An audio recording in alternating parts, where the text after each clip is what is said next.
और इस बीच अब जम्मू कश्मीर की साबिक सीएम और पीडीपी सदर महबूबा मुफ्ती ने भी पाकिस्तान को लेकर बयान दिया है। महबूबा ने कहा है कि हम चाहते हैं कि पाकिस्तान भी एक मुस्तहकम मुल्क बने। पीडीपी चीफ महबूबा मुफ्ती ने पाकिस्तान के मौजूदा हालात पर मीडिया से बात करते हुए कहा कि पाकिस्तान में वहां की जमहूरियत का शोरगुल चल रहा है। हम चाहेंगे कि पाकिस्तान में भी स्टेबिलिटी आए।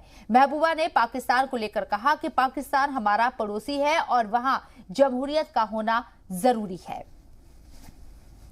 देखिए, शहीद भुट्टो साहब कहते थे कि जो हिंदुस्तान है वो जमहूरी डेमोक्रेसी के शोरगुल की वजह से जिंदा है।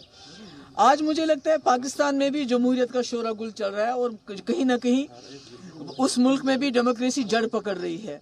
पर हम चाहेंगे कि एक स्टेबल मुल्क हो, हमारा हमसाया है वो स्टेबल हो वहाँ पर, और वो किसी जल्दी कोई फैसला कर लें ताकि वहाँ के जो जिस तरह हमारे मुल्क के अंदर जमहूरियत का बोलबाला है वहाँ भी हो जाए और वहाँ भी कोई सरकार बने या इलेक्शन हो जो वो चाहते हैं तो अच्छा रहता है। हमारे वहाँ हमसाया मुल्क में अच्छी स्टेबिलिटी होनी चाहिए, वो हमारे लिए अच्छा है।